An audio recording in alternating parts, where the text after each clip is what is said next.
একটু যদি ছোট্ট করে একটুখানি একটু পরিষ্কার করে বলেন কেন আপনি এই অভিযোগ করছেন, দাবি জানাচ্ছেন কালকে? কারণ হচ্ছে সংবিধান লঙ্ঘিত হচ্ছে বলেই আমি দাবি জানাচ্ছি। দাবি না, এটা আমি জাস্ট তুলে ধরছি। আমি দাবি করবো না, আমি তো পলিটিক্যাল কোনো ব্যানার নিয়ে যাইনি। আমি তো জাস্ট মানে কোর্টকে, মহামান্য আদালতকে আমি সাহায্য করার জন্য গেছি।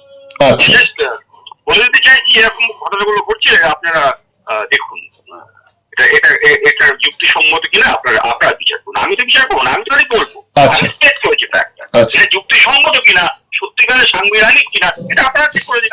আচ্ছা, আমাকে মানে আমাদের সবাই মাধ্যমে, আমি তো এটা পাবলিক ইন্টারেস্টে ডিসিশন করছি না, আমি একা ইন্ডিভিজুয়ালি কিছু করেছি তা না। ভারতের সবার কাছে যে জিনিসটা এখনো মানে ঢাকা পড়ে আছে, আমি সেটাকে উন্মোচিত করলাম।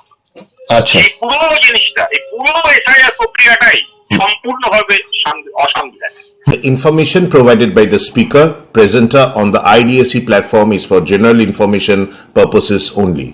All information is provided in good faith. However, we make no representation or warranty of any kind, express or implied, regarding the accuracy, adequacy, validity, reliability, availability, or completeness of this information. Hello, Dr. Roy, good morning. Good morning. এই মুহূর্তে আপনি বোধহয় দিল্লিতেই আছেন, তাই তো? আমি দিল্লিতে আছি, অনেকদিন ধরেই আছি। হ্যাঁ, আমি আসছি সে প্রসঙ্গে। তার আগে যেটা একটু আপনার কাছে জানতে চাইবো একজন আইনবিদ হিসেবে, সেটা হচ্ছে যে এই মুহূর্তে ভারতবর্ষ জুড়ে একটা সরগরম বিষয় চলছে, সেটা হচ্ছে এসআইআর এ নির্বাচন কমিশনের পক্ষপাতের বিরুদ্ধে সুপ্রিম কোর্টে একটি মামলা করেছেন আবেদনকারী হিসেবে এ রাজ্যের মুখ্যমন্ত্রী। কোন রাজ্য থেকেই কিন্তু এরকম হয়নি, যেটা নাকি বলা হচ্ছে একটা ঐতিহাসিক ঘটনা ঘটে গেল। সেটা হচ্ছে যে একটি রাজ্যের মুখ্যমন্ত্রী এই প্রথম সুপ্রিম কোর্টে দাঁড়িয়ে নিজেই সওয়াল করলেন তার অধিকারের জায়গা থেকে। এবং তার সঙ্গে সঙ্গে এটাও যে নির্বাচন কমিশনের এই যে পক্ষপাতিত্বের অভিযোগ আনা হচ্ছে, তার বিরুদ্ধে কি করে একটা ইমপিচমেন্ট আনা যেতে পারে সেইটারই নাকি একটা ব্যবস্থা হচ্ছে। মানে ইমপিচমেন্টের বাংলা মানেটা আমি দেখলাম অভিশংসন। তো যাই হোক, অভিশংসন না বলে ইমপিচমেন্টই বলি, যেটা সাধারণ মানুষ অনেক বেশি বিষয়টা পরিচিত এই নামটার সাথে। এবং ইমপিচমেন্টের ঘটনা ভারতবর্ষের বেশ কিছু ক্ষেত্রে ঘটেওছে। তো আপনি এই যে সদ্য ঘটে যাওয়া ঘটনা, পশ্চিমবঙ্গের মুখ্যমন্ত্রীর সুপ্রিম কোর্টে দাঁড়িয়ে নিজের সওয়াল করা এবং নির্বাচন কমিশনের বিরুদ্ধে পক্ষপাত অভিযোগ, এবং তার সঙ্গে সঙ্গে তাকে ইমপিচমেন্ট কি করে করা যেতে পারে সেই নিয়ে এখন একটা প্রক্রিয়া চলছে। আপনি তো দিল্লিতে ছিলেন, আপনি কি এই দিন আদালতে ছিলেন? আমি আদালতে ছিলাম, হ্যাঁ। আচ্ছা, তা আপনি যদি একটু একজন আইনজীবী হিসেবে আপনার পর্যবেক্ষণটা একটু বলেন। আমি স্বভাব সিদ্ধ ভঙ্গিতেই মানে শুরু করব। সেটা হচ্ছে, যেহেতু আইন নিয়ে কথা হচ্ছে, তাহলে প্রথমেই আমি বলি, আপনি দুবার একটা শব্দবন্ধ ইউজ করেছেন। প্রথমটা হচ্ছে রাজ্যের মুখ্যমন্ত্রী এবং পশ্চিমবঙ্গের মুখ্যমন্ত্রী, ঠিক আছে? এই শব্দবন্ধ দুটো কিন্তু সাংবিধানিক নয়, প্রথম কথা। কারণ হচ্ছে ভারতের সংবিধান যেটা আছে, কনস্টিটিউশন অফ ইন্ডিয়া, তাতে কিন্তু কোন রাজ্যের মুখ্যমন্ত্রী এরকম কোন ডেজিগনেশন দেয়া নেই। অর্থাৎ কাউকে আপনি কোন রাজ্যের মুখ্যমন্ত্রী বলতে পারবেন না। তাকে আপনি মুখ্যমন্ত্রী শুরু বলুন, আমি এতে মেনে নেব। কিন্তু রাজ্যের মুখ্যমন্ত্রী, পশ্চিমবঙ্গের মুখ্যমন্ত্রী, এরকম আইনের বাইরে গিয়ে কোন ডেজিগনেশন তৈরি যদি করেন, তাহলে তো আমার পক্ষে মুশকিল হবে। না, তাহলে বলতে পারি যে শাসক দলের মুখ্যমন্ত্রী? না, শাসক দলের কোন মুখ্যমন্ত্রী হতে পারে না। একজন মুখ্যমন্ত্রী, শাসক দলের আমার মুখ্যমন্ত্রী। শাসক দলের প্রথম কথা, শাসক দলটা কি? যারা নির্বাচিত হয়ে এসছে নিয়ম দল। না, শাসক দল বলে কাউকে আপনি বলেন, সেটাও ঠিক হবে না। আচ্ছা, আপনি প্রথম কথা শুধু মুখ্যমন্ত্রী বলুন। আপনি রাজ্যের মুখ্যমন্ত্রী, পশ্চিমবঙ্গের মুখ্যমন্ত্রী, এরকম ভুল তথ্য আপনার শ্রোতাদের কাছে রাখবেন। আমি এটা প্রথম অনুরোধ করি। আচ্ছা। দ্বিতীয় হচ্ছে, আমি সেদিন ছিলাম, সেদিন মানে গতকালই ছিলাম। অনেক বুঝতে পারছিলাম না যে উনি এসছেন কিনা। উনি অনেকক্ষণই ওখানে বসেছেন, হুম কিন্তু তাকে কিছু বলতে শুনিনি। হুম তা একবার উনি বলতে চেষ্টা করলেন যে আমি কিছু মানে আমাকে একটু সুযোগ দিন, বা আমি স্যার আপনি সুযোগ দিন। তা সেটাকে তিনি তখন তখন আর কি অনুমতি দিলেন না।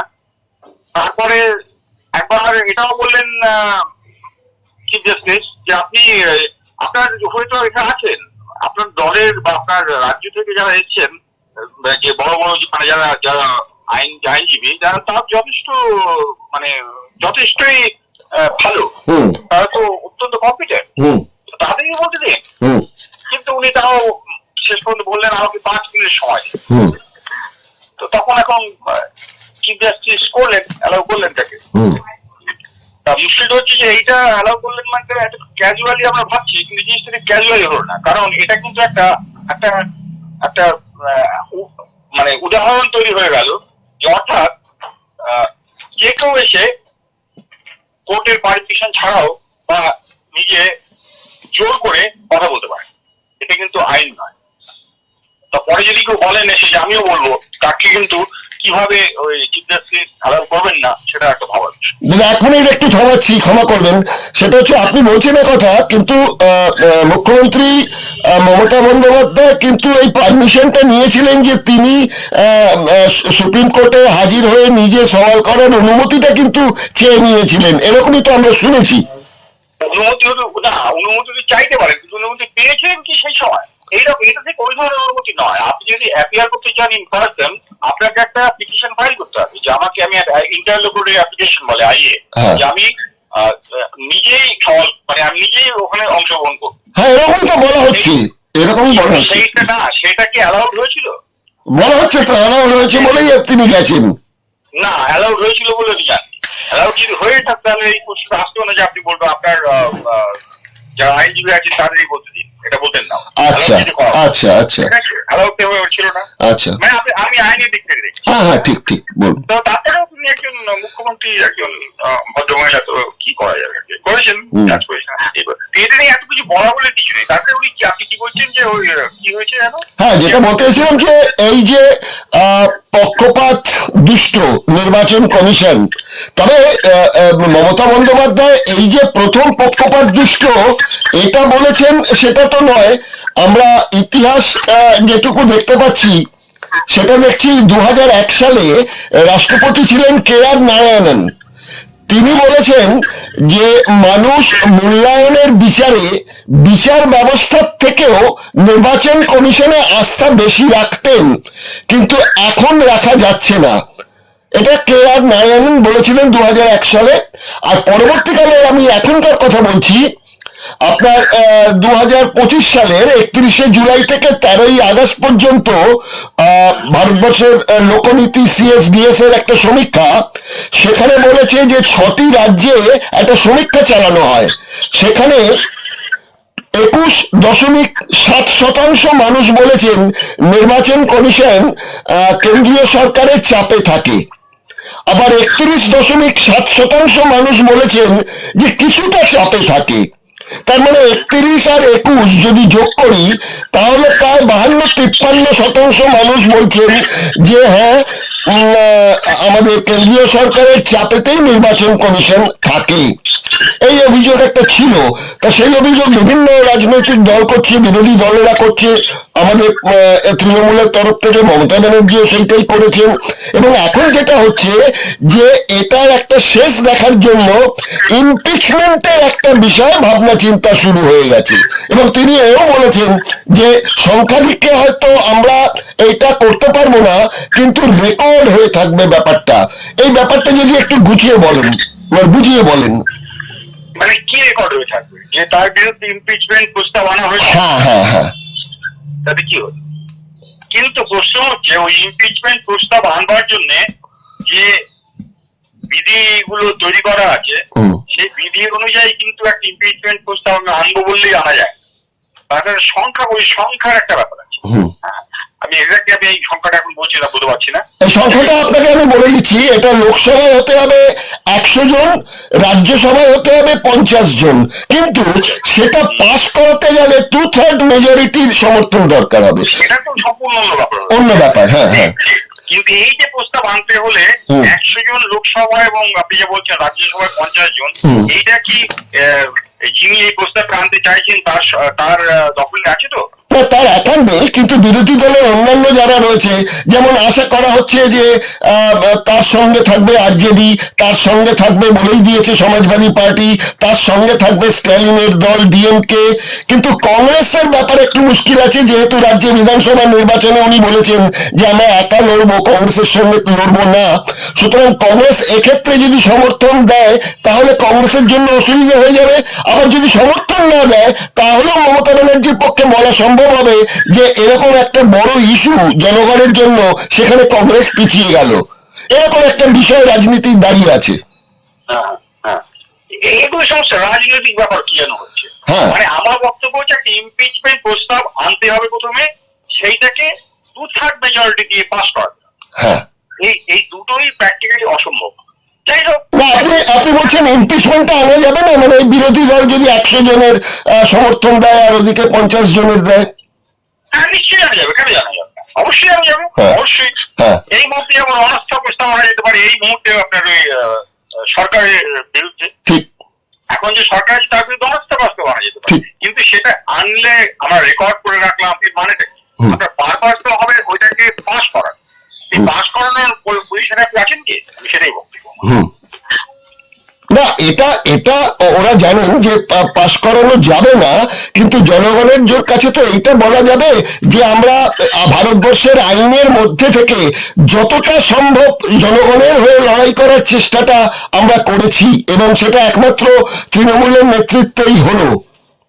এবার আপনাকে একটা কথা বলি, ভারতবর্ষের আইনের মধ্যে থেকে যা করা করেছে, সত্যি সত্যি ভারতবর্ষের আইনের মধ্যে থেকে কেউ কি এই তথাকথিত SIR এর বিরুদ্ধে কোনো কিছু বক্তব্য রেখেছে? শুনলে অবাক হবেন, না। এটা হচ্ছে আমার অবদান।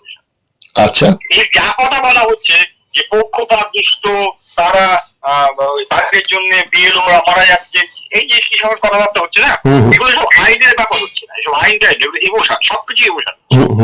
আইন নিয়ে কোথাও কিন্তু কোনো কথা বলা হয়। আচ্ছা, আপনার সঙ্গে কথাবার্তা বলতে গিয়ে আমি বুঝেছিলাম, এবং আপনি জানিয়েছিলেন, আমাকে কিছু ডকুমেন্টসও পাঠিয়েছেন, সেটা হচ্ছে আপনি এই SIR কতটা সাংবিধানিক এই ব্যাপারে নাকি সুপ্রিম কোর্টে একটি মামলা করেছেন, এবং মামলাটি গৃহীত হয়েছে। তার পরবর্তীকালে কিভাবে বিষয়টা আছে সেটা একটু বলবেন, কি ব্যাপার আপনি বলতে চেয়েছেন? গৃহীত শুধু হয়নি, কালকেই আমার শুনানি আছে। আচ্ছা, আপনার ওই প্রধান বিচারপতির ইজলাসে, আচ্ছা, সেখানে আমাদের যে লিস্টটা পাঠানো হয়েছে, লিস্টে দেখা হয়েছে chief justice of India and mister justice Joy Malyapatra, এই দুজনের বেঞ্চ হবে।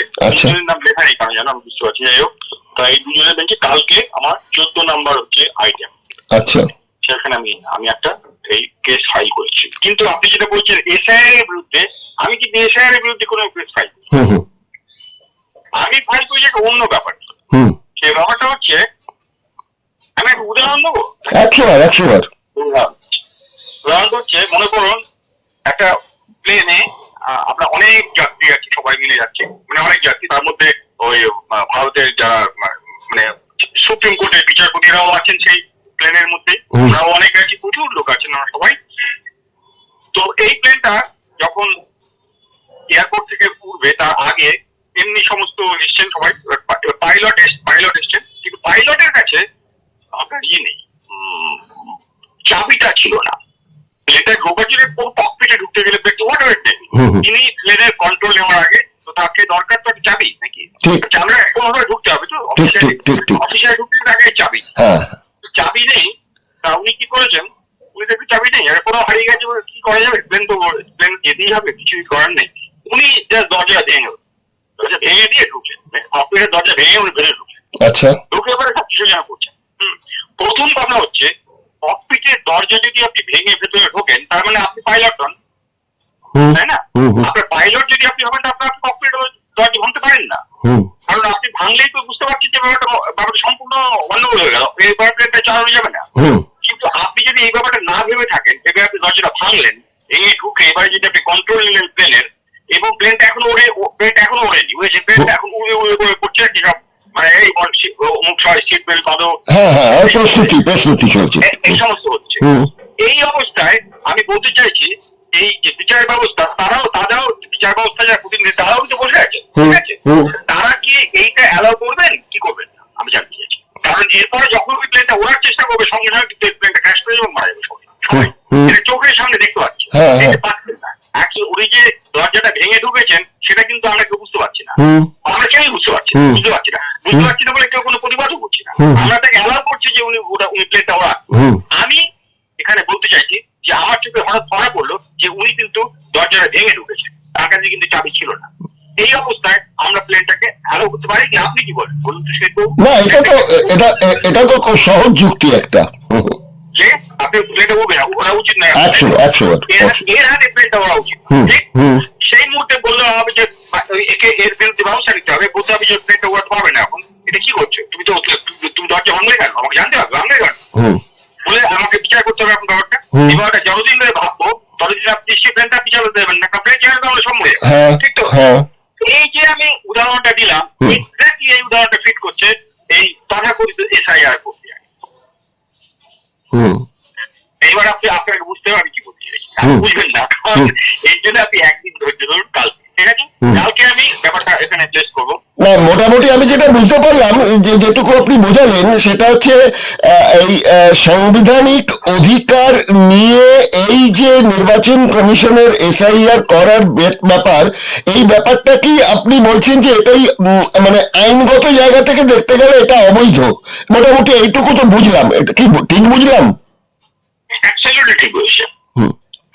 এরা এই যে SIR-টা করছেন, এই SIR-টা করতে পারেন, কিন্তু আমি SIR এর বিরুদ্ধে করে এসব কিছু নয়, এটা তো তার দায়িত্ব। কি মুশকিল?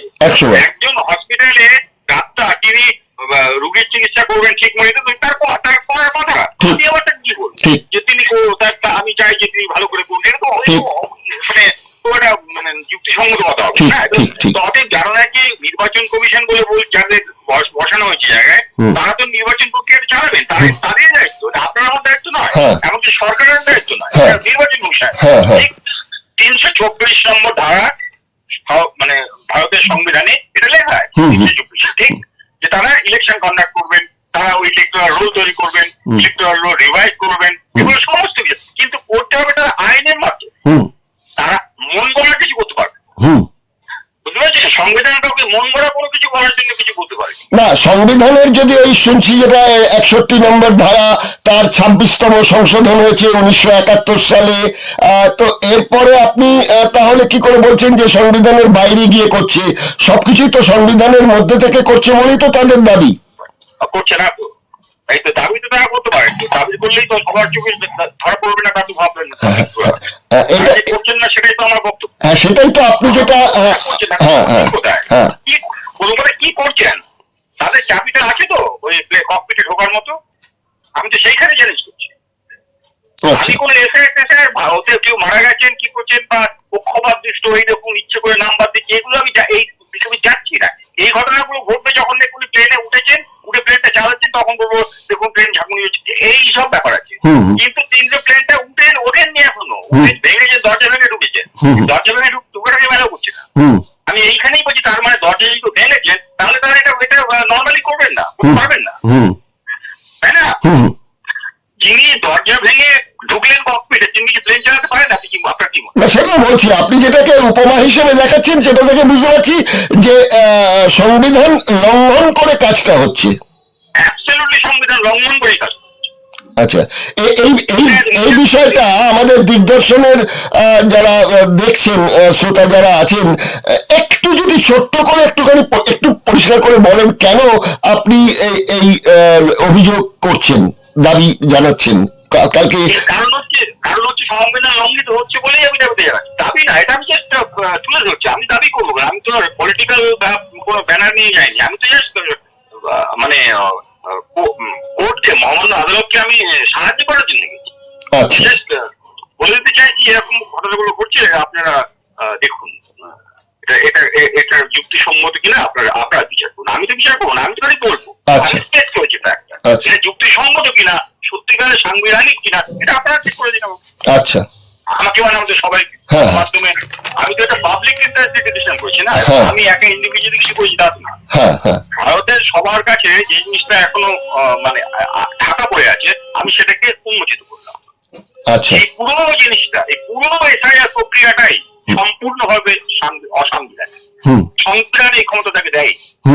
এসআইআর করার জন্য ক্ষমতা নেই তা বলিনি, কিন্তু এই যে প্রক্রিয়াতে যারা করছেন সেই প্রক্রিয়াটা হচ্ছে কি সম্পূর্ণ অসাংবিধানিক, অসাংবিধানিক।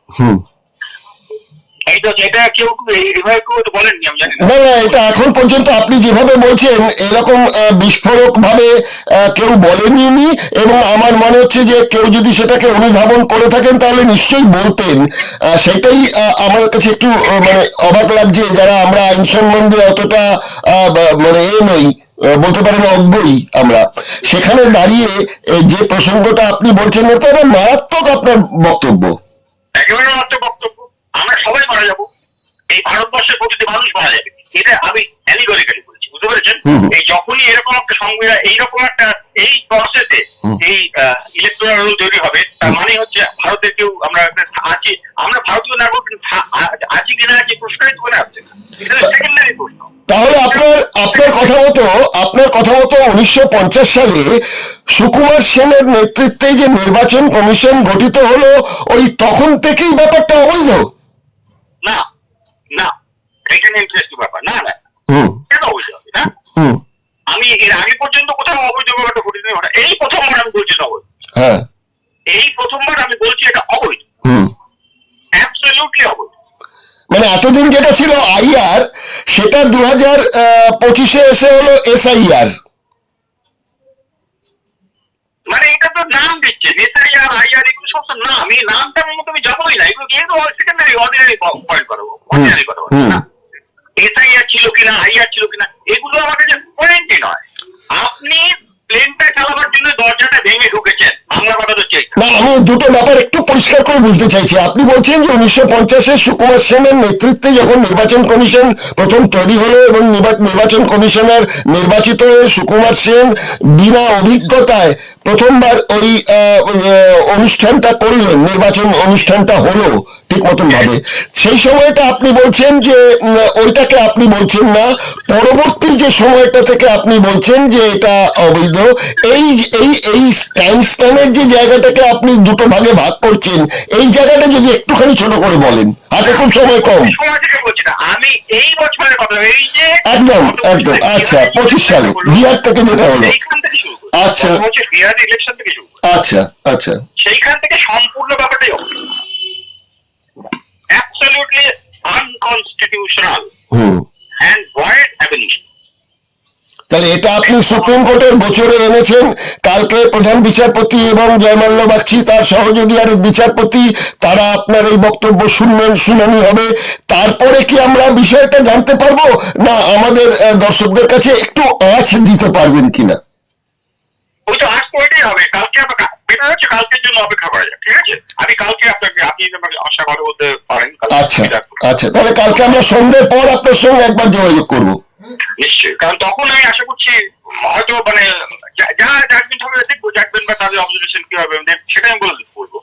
এই মুহূর্তে আমি এই মুহূর্তে অ্যালিগরিক্যালি বললাম ব্যাপারটা এরকম। আচ্ছা, কিন্তু কালকেই যে জাজমেন্ট হয়ে যাবে, না শুনানির প্রথম পর্ব হবে আরেকটা ডেট পড়বে, এরকম তো হতে পারে?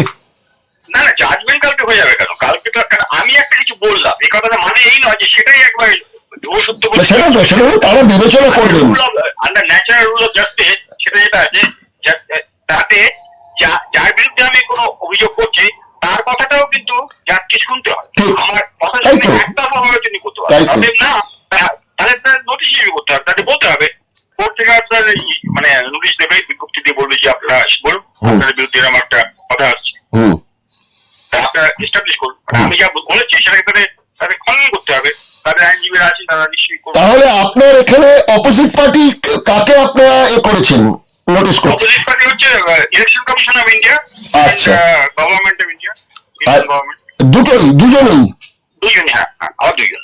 আচ্ছা। সংস্থাবিদে আর গভর্নমেন্ট।